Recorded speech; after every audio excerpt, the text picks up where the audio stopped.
ঠিক গত বৃহস্পতিবার সুপ্রিম কোর্টের নির্দেশ ছিল অযোগ্য তালিকা প্রকাশ করতে হবে এসএসসির, আর এবার সেই আদালতের বেঁধে দেওয়া সময়সীমার মধ্যেই অযোগ্য তালিকা প্রকাশ করলো এসএসসি। সুপ্রিম নির্দেশ মেনে ওয়েবসাইটে অযোগ্যদের তালিকা প্রকাশ, অযোগ্য শিক্ষকদের তালিকা দিল কমিশন।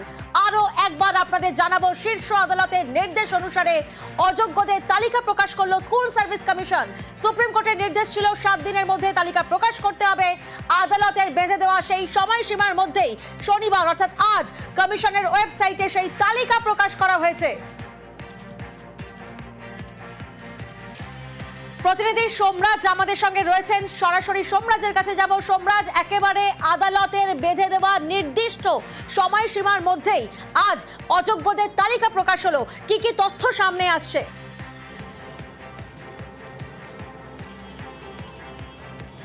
দেখো, 1804 জনের নামের তালিকা প্রকাশ করে দেওয়া হলো, যারা অযোগ্য প্রার্থী, যারা নবম, দশম এবং একাদশ দ্বাদশে 2016 নিয়োগে অযোগ্য হিসাবে নিয়োগ হয়েছিলেন, তাদের নামের তালিকা প্রকাশ করে দেওয়া হলো।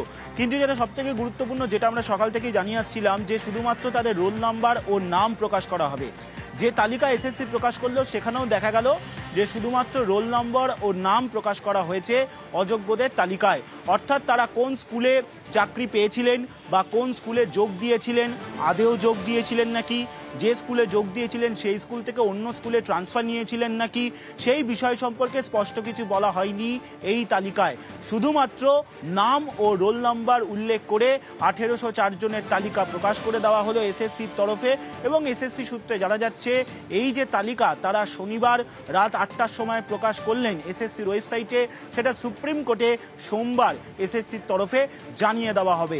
অর্থাৎ আজ সকাল থেকেই কিন্তু একটা চর্চা ছিল যে স্কুল সার্ভিস কমিশন নবম, দশম ও একাদশ দ্বাদশের অযোগ্যদের তালিকা প্রকাশ করবে। বারবারই এসএসসি এই তালিকা প্রকাশ করার আগে যাচাই করে নিচ্ছিল, কারণ এসএসসি আশঙ্কা করছিল এই তালিকা প্রকাশ করার পর ফের মামলা হতে পারে এবং সেক্ষেত্রে এসএসসি যে নিয়োগ করছে সেই নিয়োগে জটিলতা তৈরি হতে পারে। সেই কারণেই বারবার তালিকা যাচাই করার পর রাত 8টার সময় এসএসসির ওয়েবসাইটে এই তালিকা প্রকাশ করে দেওয়া হলো 1804 জনের। কিন্তু সেই তালিকায় কারা কারা নবম, দশম বা কারা কারা একাদশ দ্বাদশের জন্য চাকরি পেয়েছিলেন সেটাও স্পষ্ট করা হয়নি। শুধুমাত্র 1804 জনের রোল নাম্বার ও নাম সহ তালিকা প্রকাশ করে দেওয়া হলো এসএসসির ওয়েবসাইটে। একেবারে সোমরাজ, তুমি আমাদের সঙ্গে থাকো, আমরা জানাবো দর্শকদের আগামী 7ই সেপ্টেম্বর এবং 14ই সেপ্টেম্বর এসএসসি নিয়োগ পরীক্ষা রয়েছে এবং সেই পরীক্ষায় এই অযোগ্যদের মধ্যে কারা আপিল করেছিলেন জানাবো আপনাদের। অযোগ্যদের সেই অ্যাডমিট বাতিল করা হয়েছে। কতজনকে চিহ্নিত করা হয়েছে? 1140 জন অযোগ্যদের চিহ্নিত করা হয়েছে, অর্থাৎ জোড়া তালিকা প্রকাশ এসএসসির। এই প্রসঙ্গে সরাসরি যাব, সোমরাজ আমাদের সঙ্গে রয়েছেন। সোমরাজ, এই জায়গা থেকেই প্রশ্ন যে জোড়া তালিকা প্রকাশ, তাহলে এই যে অযোগ্যরা যারা রয়েছেন, অর্থাৎ যাদের তালিকা প্রথমে প্রকাশ হলো, তারপর আগামী সেপ্টেম্বরে যে পরীক্ষা রয়েছে, নিয়োগ পরীক্ষা রয়েছে, সেখানেও এই অযোগ্যরা কারা কারা অ্যাপিল করেছিলেন সেই তালিকাও প্রকাশ হয়েছে।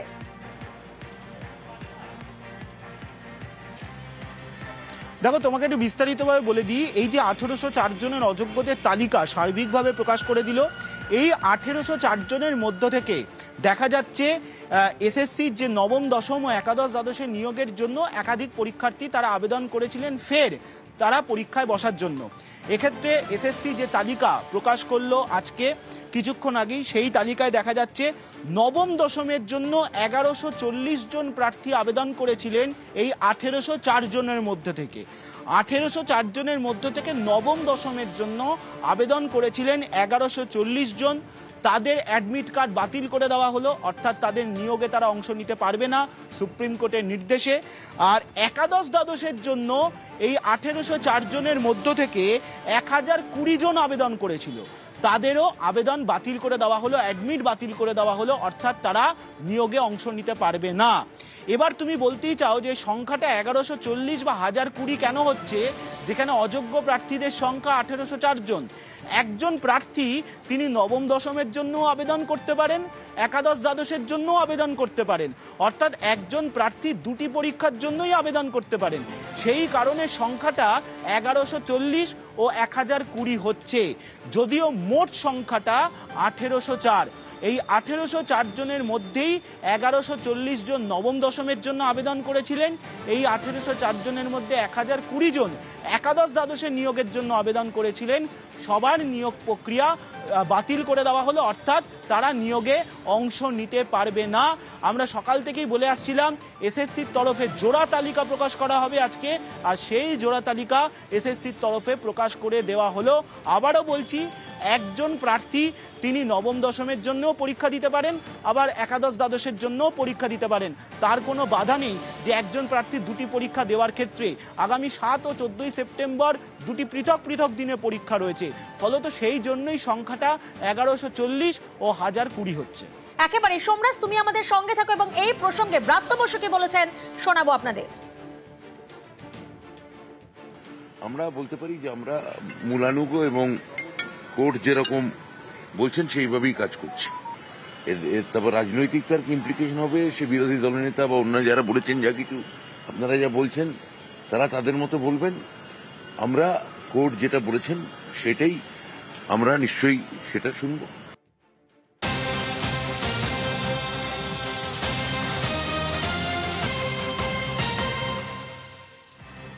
গত বৃহস্পতিবার সুপ্রিম কোর্ট নির্দেশ দিয়েছিল অযোগ্য চাকরি প্রাপকদের নামের তালিকা 7 দিনের মধ্যে প্রকাশ করতে হবে কমিশনকে। আদালতের বেঁধে দেওয়া সময়সীমা এবং সেই সময়সীমার মধ্যে আজ তালিকা প্রকাশ করলো কমিশন।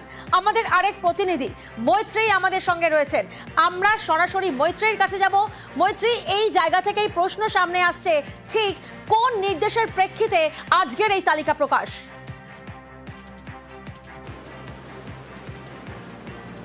দেখো, গত বৃহস্পতিবার সর্বোচ্চ আদালতে বিচারপতি সঞ্জয় কুমার এবং বিচারপতি সতীশ চন্দ্র শর্মার বেঞ্চের স্পষ্ট নির্দেশ ছিল 7 দিনের মধ্যে অযোগ্যদের তালিকা প্রকাশ করতে হবে। তারা প্রথমে জানতে চান যে এসএসসির যিনি আইনজীবী ছিলেন কল্যাণ বন্দ্যোপাধ্যায়, তার কাছে তারা জানতে চান যে এই অযোগ্যদের তালিকা প্রকাশ করা হয়েছে কিনা। কিছুটা টালবাহানার পর যখন এসএসসির আইনজীবী কল্যাণ বন্দ্যোপাধ্যায় জানিয়েছিলেন যে তালিকা প্রকাশ করা হয়নি, তখন কিছুটা উষ্মা প্রকাশ করেন এবং তারপরে কল্যাণ বন্দ্যোপাধ্যায় এসএসসির আইনজীবী তিনি জানিয়েছিলেন যে যদি আদালত চায় তাহলে 7 দিনের মধ্যে তারা এই তালিকা প্রকাশ করে দেবেন। এবং তখনই কিন্তু সেই বক্তব্যকে নোট করা হয় এবং নির্দেশ দেওয়া হয় যে 7 দিনের মধ্যে এই তালিকা প্রকাশ করতে হবে এবং সেটি ওয়েবসাইটে আপলোড করতে হবে স্কুল সার্ভিস কমিশনের। এই নির্দেশ দেওয়া হয় 28 তারিখ এবং পরের দিন এই অর্থাৎ 29 তারিখ যখন এই সেম বেঞ্চে অর্থাৎ বিচারপতি সঞ্জয় কুমার এবং বিচারপতি সতীশ চন্দ্র শর্মার বেঞ্চে এসএসসির অপর একটি মামলা ছিল, সেই মামলার শুনানির সময় এসএসসির আইনজীবী কল্যাণ বন্দ্যোপাধ্যায় তিনি জানিয়ে দিয়েছিলেন যে আজ অর্থাৎ শনিবার তারা এই তালিকা প্রকাশ করবেন এবং সেখানে সমস্ত তথ্য তাদের তরফ থেকে দেওয়া হবে। সেই সর্বোচ্চ আদালতের নির্দেশ মেনেই কিন্তু এবার তারা সেই তালিকা প্রকাশ করলো। 7 দিনের সময়সীমা দেওয়া ছিল সর্বোচ্চ আদালতের এবং তারা স্পষ্টতই জানিয়ে দিয়েছিলেন যে যদি 7 দিনের মধ্যে এই তালিকা প্রকাশ করা না হয় তাহলে পিটিশনাররা যেন সেটা সর্বোচ্চ আদালতের দৃষ্টিতে আনেন বা তাদেরকে জানান যে এই তালিকা প্রকাশ হয়নি। কিন্তু সর্বোচ্চ আদালতের নির্দেশ মেনেই সেই তালিকা এবার স্কুল সার্ভিস কমিশনের তরফ থেকে প্রকাশ করা হলো তাদের ওয়েবসাইটে দিয়ে। প্রিয়াঙ্কা, একেবারেই আপনাদেরকে গ্রাফিক্যাল প্রেজেন্টেশনের মাধ্যমে দেখাচ্ছিলাম যে সুপ্রিম কোর্টের বিচারপতি সঞ্জয় কুমার এবং বিচারপতি সতীশ চন্দ্র শর্মার বেঞ্চ ঠিক কি নির্দেশ দিয়েছিলেন গত বৃহস্পতিবার, যার জন্য সুপ্রিম কোর্টের এই নির্দেশে আজকের এই অযোগ্য চাকরি প্রাপকদের নামের তালিকা বেঁধে দেওয়ার সময়সীমার মধ্যে প্রকাশ করলো কমিশন। আর এবার এরই পর শুরু হয়েছে রাজনৈতিক চর্চা, শোনাবো আপনাদের। স্বাধীনতার পরে কোথাও হয়নি, এমনকি ত্রিপুরায় যে বাম সরকারের 10,000 সামথিং প্রাইমারি গেছিল সেখানেও কিন্তু সরকার তাদের অযোগ্য স্বীকার করেনি। এখানে অন রেকর্ড 1803 জনের চাকরি অবৈধভাবে মমতা ব্যানার্জির সরকার দিয়েছে। স্বীকার করার মধ্য দিয়ে প্রমাণিত হলো এই সরকার যারা সংবিধানকে সামনে রেখে মন্ত্রগুপ্তির শপথ নিয়েছে তারা এই ধরনের বেআইনি কাজ করেছে। এটা সম্পূর্ণভাবে কোনো নির্বাচিত সরকার করতে পারে না। সুপ্রিম কোর্টের নির্দেশে এসএসসির আইনজ্ঞ কল্যাণ ব্যানার্জি যে কমিটমেন্ট করেছিলেন সেটা আজকে ফুলফিল করা হয়েছে। যে টেন্টেড বলে যাদের বলা হচ্ছে তাদের তালিকা প্রকাশ করা হয়েছে। সুপ্রিম কোর্ট চেয়েছিলেন, এবার কথাটা হচ্ছে রাজ্য সরকার তথা এসএসসি তাদের কথা রেখেছে এবং আমরা মনে করি সামনের দিনে নির্বিঘ্নে পরবর্তী পর্যায়ে শিক্ষকদের নিয়োগ সুষ্ঠুভাবে হবে, আবার মামলার জালে আটকে যাবে না, কারণ সিপিএম বিজেপি উন্মুখ হয়ে আছে কিভাবে এটাকে আটকানো যায়।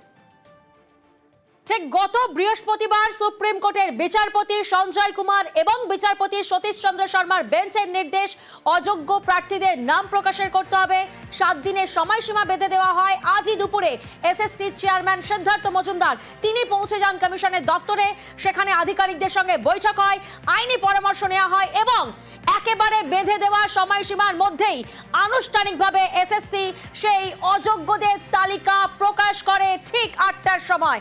আমাদের প্রতিনিধি সোমরাজ আমাদের সঙ্গে রয়েছেন, পুঙ্খানুপুঙ্খ আপডেট দিচ্ছেন। সরাসরি সোমরাজের কাছে আরো একবার যাব। সোমরাজ, যেমনটা তুমি বিস্তারিত আমাদেরকে বলছিলে যে অযোগ্যদের তালিকা প্রকাশ করেছে এসএসসি, যেখানে সুপ্রিম নির্দেশ মেনেই ওয়েবসাইটে সেই তালিকা রয়েছে, কারণ আমরা জানি যে নিয়োগের তো দিন ঘোষণা করা হয়ে গেছে, অর্থাৎ 7ই সেপ্টেম্বর এবং 14ই সেপ্টেম্বর। ঠিক তার আগেই এই বেঁধে দেওয়ার সময়সীমার মধ্যেই যে শিক্ষকদের নাম প্রকাশ করা হয়েছে, সেখানে নামের সাথে আর কি কি রয়েছে, অর্থাৎ কোনো স্কুলের নাম বা কোনো সাবজেক্টের নাম, ঠিক কিভাবে এই নাম প্রকাশটা করা হয়েছে?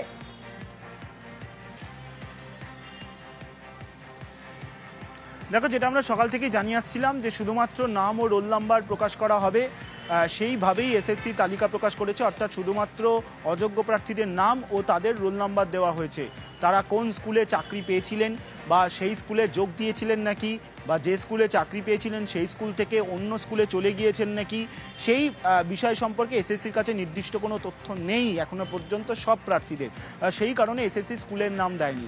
দ্বিতীয়ত বিষয়, অর্থাৎ কোন সাবজেক্টের জন্য তারা চাকরি পেয়েছিলেন, ইতিহাসের জন্য নাকি ভূগোলের জন্য নাকি ভৌতবিজ্ঞানের জন্য, সেই সাবজেক্ট স্পেসিফিকও উল্লেখ করা নেই এই তালিকায়, যেটা আমরা বলেই আসছিলাম সকাল থেকে। তার কারণ এসএসসির কাছে সেই তথ্য নির্দিষ্টভাবে নেই এবং সেই কারণেই কিন্তু এসএসসি এই তথ্যগুলি দিতে পারেনি। আর তার জন্যই এসএসসি শুধুমাত্র নাম ও রোল নাম্বার দিয়েই এই 1804 জনের অযোগ্য প্রার্থীদের তালিকার নাম প্রকাশ করেছে। এসএসসি সুপ্রিম কোর্টে সোমবারের মধ্যেই জানিয়ে দেবে যে তারা এই তালিকা প্রকাশ করলো। এখন এসএসসির কাছে যে আশঙ্কার বার্তা, যে আগামী 7ই সেপ্টেম্বর ও 14ই সেপ্টেম্বর এসএসসি লিখিত পরীক্ষা নেবে। তুমি জানো তার পরবর্তীতে লিখিত পরীক্ষার সময় তারা পাননি, এসএসসি আগেই তা সিদ্ধান্ত নিয়ে জানিয়ে দিয়েছিল। এক্ষেত্রে আজকের এই তালিকা প্রকাশের পর ফের মামলা হতে পারে, তেমনটাই আশঙ্কা করছে এসএসসি। সেক্ষেত্রে এসএসসি চাইছে না যে এই নিয়োগে আবার কোনো আইনি জটিলতা তৈরি হোক, কারণ এসএসসি লিখিত পরীক্ষার জন্য সব রকমের প্রস্তুতি নিয়ে রেখেছে।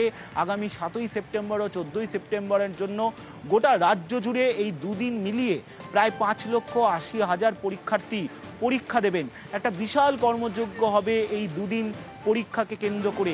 ইতিমধ্যেই পরীক্ষার প্রস্তুতির জন্য জেলায় জেলায় গাইডলাইন পাঠিয়ে দেওয়া হয়েছে কিভাবে পরীক্ষার জন্য প্রস্তুতি নিতে হবে।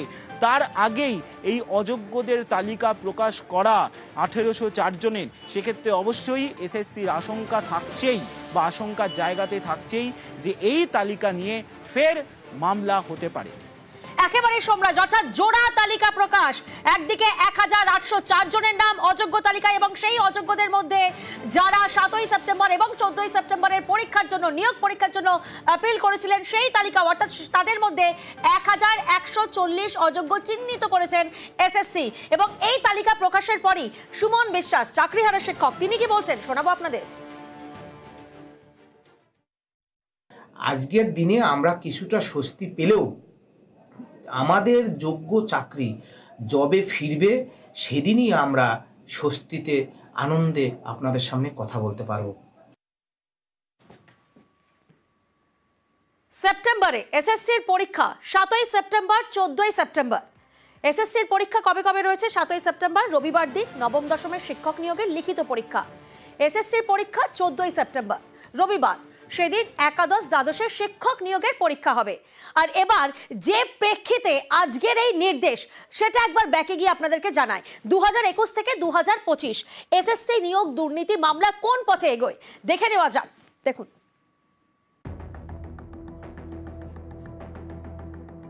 এক ধাক্কায় চাকরি বাতিল, রাজ্যের সরকারি স্কুলের শিক্ষক এবং অশিক্ষক কর্মী মিলিয়ে চাকরি গেল 25,000-এরও বেশি। 2021 সালে শিক্ষক এবং শিক্ষাকর্মী নিয়োগে দুর্নীতির মামলা রুজু হয় হাইকোর্টে। ওই একই বছরের 22শে নভেম্বর গ্রুপ ডি নিয়োগে সিবিআই তদন্তের নির্দেশ দেয় কলকাতা হাইকোর্টের সিঙ্গল বেঞ্চ। 6 ডিসেম্বর সিবিআই তদন্তের নির্দেশে স্থগিতাদেশ দেয় ডিভিশন বেঞ্চ। পাশাপাশি অবসরপ্রাপ্ত বিচারপতি রঞ্জিত কুমার বাগের নেতৃত্বে অনুসন্ধান কমিটি গড়ে তদন্তের নির্দেশ দেওয়া হয়। 2022 সালের 15 ফেব্রুয়ারি গ্রুপ সি নিয়োগ দুর্নীতি তদন্তে সিবিআই তদন্তের নির্দেশ। এরপর এই মামলায় স্থগিতাদেশ দিয়ে গ্রুপ সি নিয়োগেও বাগ কমিটিকে তদন্তের নির্দেশ। 7 এপ্রিল 2022 নবম দশম শিক্ষক নিয়োগে সিবিআই তদন্তের নির্দেশ দেয় সিঙ্গল বেঞ্চ। 10 দিন পর একাদশ দ্বাদশের শিক্ষক নিয়োগের দুর্নীতিতেও সিবিআই তদন্তের নির্দেশ সিঙ্গল বেঞ্চের। 18 মে কলকাতা হাইকোর্টে রিপোর্ট পেশ বাগ কমিটির। রিপোর্ট দেখে এসএসসির সব নিয়োগে সিবিআই তদন্তের নির্দেশ দেয় বিচারপতি সুব্রত তালুকদারের ডিভিশন বেঞ্চ। 28 সেপ্টেম্বর 2022 কলকাতা হাইকোর্টে প্রথম রিপোর্ট দেয় সিবিআই। সিবিআই দাবি করে এসএসসি নিয়োগে নানাভাবে দুর্নীতি হয়েছে। 2022 সালের ডিসেম্বর হাইকোর্টের নির্দেশে প্রায় 5,000 চাকরি বাতিল। প্রায় 1 বছর পর কলকাতা হাইকোর্টকে বিশেষ বেঞ্চ গঠনের নির্দেশ দেয় সুপ্রিম কোর্ট। 6 মাসের মধ্যে এসএসসির সব মামলা একসঙ্গে শুনানি ও রায় দিতে হবে কলকাতা হাইকোর্টকে নির্দেশ দেয় সুপ্রিম কোর্ট। 2023 সালের 12 ডিসেম্বর কলকাতা হাইকোর্টের বিচারপতি দেবাংশু বসাক এবং বিচারপতি মোহাম্মদ সব্বর রশিদির বেঞ্চে শুনানি শুরু। 2024 সালের 20 মার্চ কলকাতা হাইকোর্টে শুনানি শেষ। 22 এপ্রিল রায় ঘোষণা হাইকোর্টের। 2016 সালের এসএসসির প্যানেল বাতিল করে দেয় হাইকোর্ট। চাকরি বাতিল প্রায় 26,000। হাইকোর্টের এই রায়কে চ্যালেঞ্জ জানিয়ে সুপ্রিম কোর্টে মামলা। 3 এপ্রিল 2025 কলকাতা হাইকোর্টের রায় বহাল রাখল সুপ্রিম কোর্ট। এক ধাক্কায় চাকরি গেল 25,000-এরও বেশি। নিউজ 18 বাংলা। আর আজকের এই তালিকা প্রকাশের পরেই চাকরিহারা শিক্ষক চিন্ময় মণ্ডল কি বলেছেন শোনাবো। এই তালিকা এতদিন পর দেওয়া হলো, যখন জীবনগুলো নষ্ট হয়ে গেছে এবং যখন একটা পরীক্ষা আসন্ন। আমরা চাইবো এই লিস্টটা নিয়ে গিয়ে রাজ্য সরকারই আবার কোর্টে গিয়ে দাবি করুক যে আমরা সিবিআইকে মান্যতা দিয়ে এই লিস্টটা দিয়ে দিলাম, এরা হচ্ছে দাগী বা অযোগ্য, আর বাকিরা তাহলে যোগ্য। তাহলে বাকিদের চাকরিগুলো কেন চলে যাবে এবং বাকিরা কেন পরীক্ষায় এবার নতুন করে তাদের যোগ্যতার প্রমাণ দেবে? এটাই তো এখন সব থেকে বড় প্রশ্ন। আর আমরা দেখতে পাচ্ছি বিচার ব্যবস্থার কাছেও আমরা সত্যিই খুব আমাদের নিজেরা অসহনীয় হয়ে পড়েছি যে যেখানে গিয়ে বিচার ব্যবস্থার কাছেও সঠিক বিচারটা আমরা পাচ্ছি না।